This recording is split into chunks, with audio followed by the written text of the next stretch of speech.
What's going on, guys? Welcome back to my channel. My name's Brad. Today I'm going to be doing something a little bit different and doing a reaction video on a video that I came across recently that just blew my mind away. If you've ever thought about making money online, you have to watch this. Let's get started.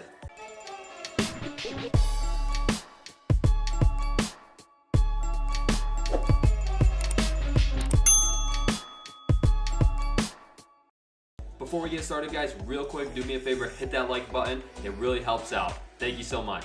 A couple of weeks ago, I made a video case study analyzing two multi-million-dollar print-on-demand stores utilizing personalization. After I made that video, I got some DMs and questions pertaining to the how. Alright, so let's cut to the chase. How exactly do you build a Shopify store selling personalized products? One that could potentially do $150,000 per month on near autopilot. I want to mainly talk about the research and planning aspect that goes into this. I myself do have a print-on-demand Shopify store in Portland. Okay, so print on demand, what it is there's a company and they carry a wide variety of different products without any logos or without any brands on it. And you have a Shopify store and you can have that company print on demand whatever your brand or logo is, and you can do coffee mugs, t-shirts, I mean really anything you think of, these warehouses have them. Personalization. By the end of this year, we'll probably do close to $10 million in lifetime revenue. Wow, $10 million in lifetime revenue. That's wild.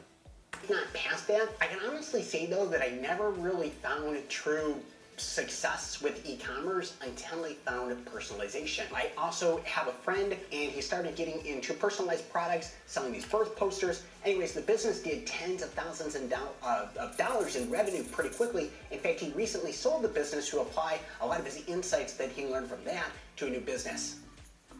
Since its trading debut 1 year ago, Stitch Fix users have grown 25% to 2.7 million.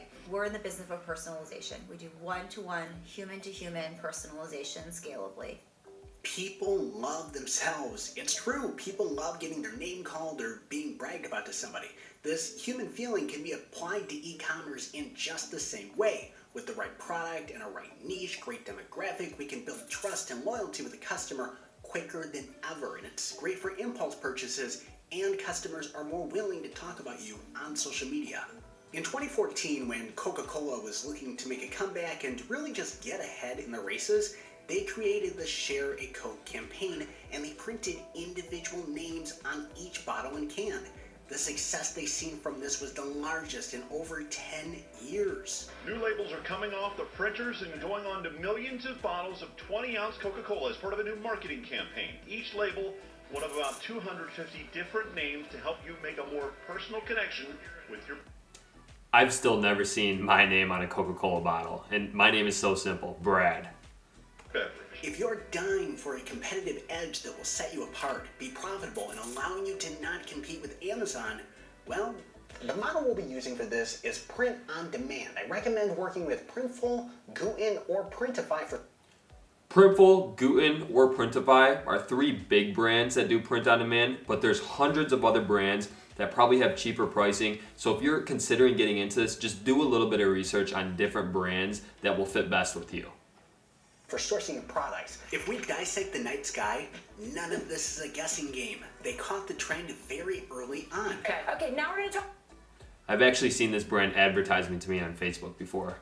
Talk about the night sky. This is what the sky looked like the day that your child was born. One of my favorite product research websites is Etsy, primarily because they specialize in personalization, and a simple search for star map yields dozens of high-rated sellers selling this. This tells us there's a market for it. If I were researching potentially selling this, let's say for the first time ever, upon seeing it validated on Etsy, I'd look for e-commerce stores also selling it. To add to our list with the night sky, we have Strella's and My Sky Moment. Ding, ding, ding. Another big print-on-demand company that I can think of off the top of my head is Weston Willow. And the idea of Weston Willow is you take a photo of your dog and you can send it into them and they turn it into a painting and put it on a canvas. It's pretty cool. I'd be off to the races with this. Another similar site is Personalization Mall. I'd recommend also checking that out. Check out their homepage. If you have a niche in mind, what I'll do right here on Etsy is I'll keyword surf. So for example, baby poster. and I'll see what's best selling. And then once I find a few interesting products, best selling products on that first page, I'll use the Etsy algorithm on product pages to find other similar items. While I'm doing this, I'll have a Google Doc open the entire time, recording everything, taking screenshots, writing links down, everything and anything. It's basically a research brainstorming sheet that you will use alongside you when you are building your store. After narrowing in and finding something that might be interesting to sell, maybe on Etsy or a Facebook ad, try to find some e-commerce brands or other e-commerce brands selling that same thing. If they've taken the plunge and look successful, it's a very good sign. And when I say successful, I basically mean looking at their stats on SimilarWeb, looking at how many Instagram and Facebook followers they have, reviews on their website. So basically what he's doing is he's researching the competition, seeing if it's a brand that would sell. Most of the times you're not going to want to reinvent the wheel, so find competitors that are doing exactly what you want to do and try to break into that niche. The internet is so big and there's enough room for everybody. Anything that indicates they're making some money. Sometimes what I'll do is make an order on the website. If they're using Shopify, 95% of the time you can rely on the order number to tell you how many orders they've received. So let's say on order number 4,300, then I'd estimate they've done 3,300 orders. And if you want to go even deeper, you can take 3,300 and times that by an average AOV of, say, $60. And that's $198,000. So roughly $198K in lifetime revenue. The initial store that you go out there and build is basically an MVP. So a minimum viable product, or store basically. It's essentially a very low quality version of what your store will become, what you see in the future, and it just has the essential components to start driving traffic and making sales. The idea is here, guys, just get started. Just put something out there.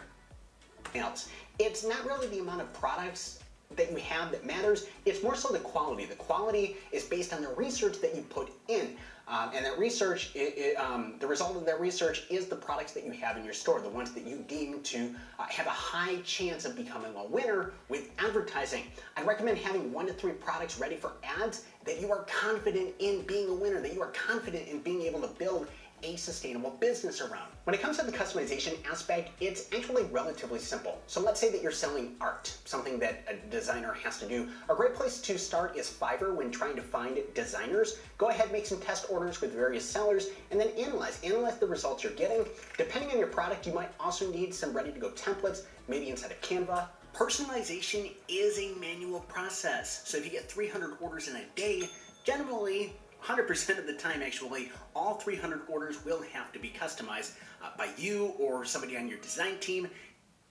Back to that Wes and Willow brand, what they would do, and I'm not sure if they use someone off Fiverr, but you take a photo of your dog and you send it to them, they'd have an artist take that photo and just turn it into a painting. Now, a lot of times on Fiverr, you can find artists that will do things very similar to this for like $5.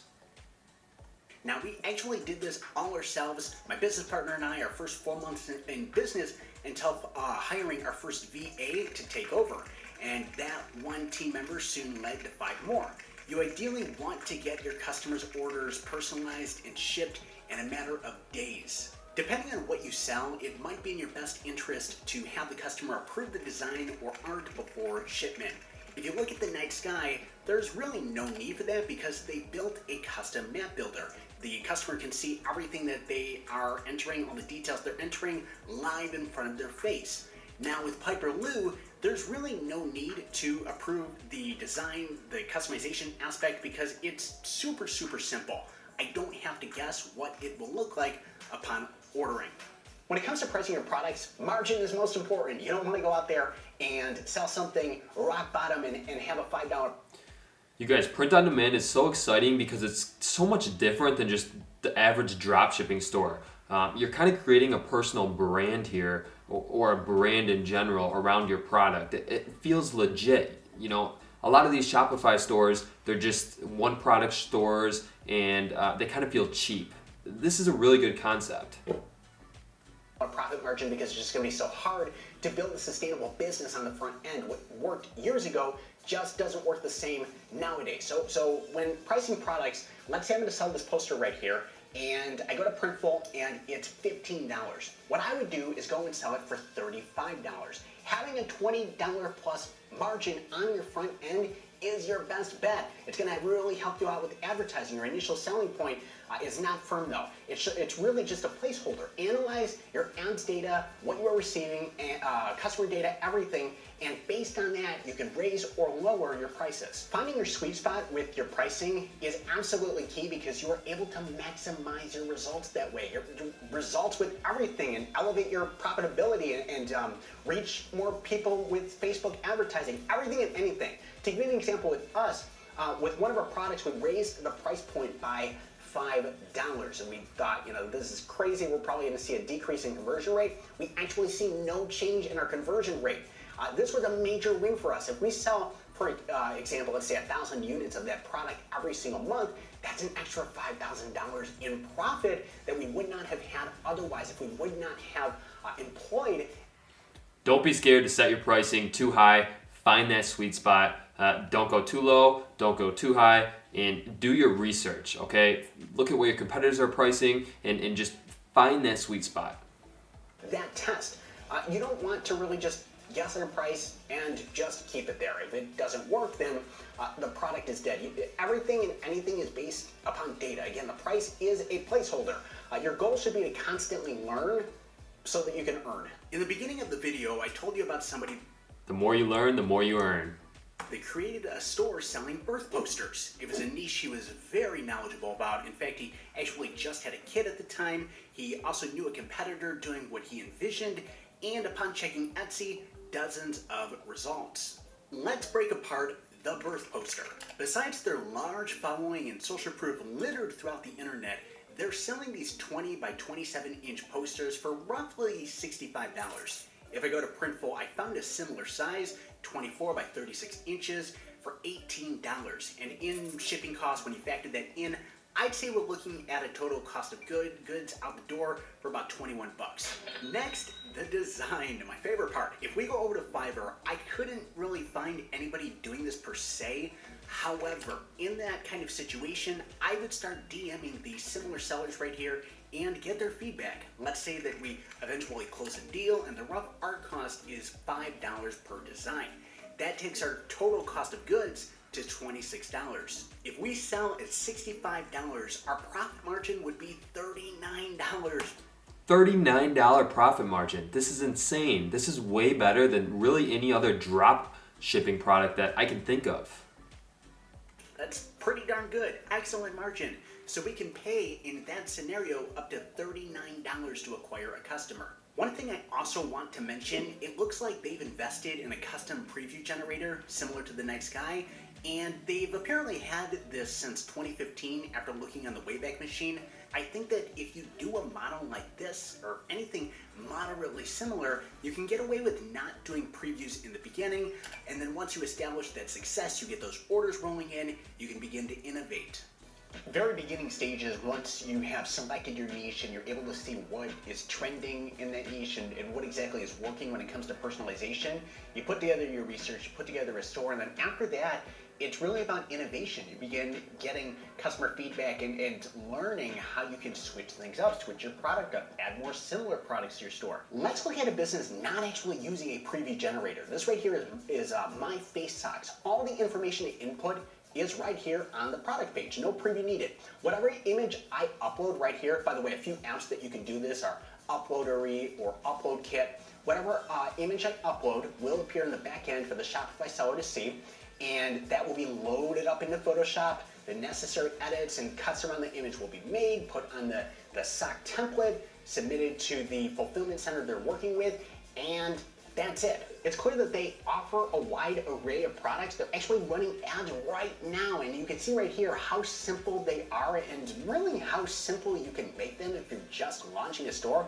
I'd actually recommend though using some UGC, so some customer photos or influencer photos, just make it a little bit nicer. I think it's more powerful and authentic, but I want you to really imagine the effectiveness of these ads and all the products that they have in their store around the holiday time. More and more every year, consumers are looking for ways to personalize their gifts. Overall, guys, that's all I have for you. If you make one big switch, one big change in 2019, make it to jump on the personalization train. We're coming into Q4 as I'm recording this. Okay guys, obviously if you're an online entrepreneur, this is something to really consider looking into. Print on demand and personalization is a huge industry and it's only growing. Thank you so much for visiting my channel. Be sure to check out some of my other videos and please hit that like button. It really helps me to grow this channel. Thank you guys so much and I'll see you soon.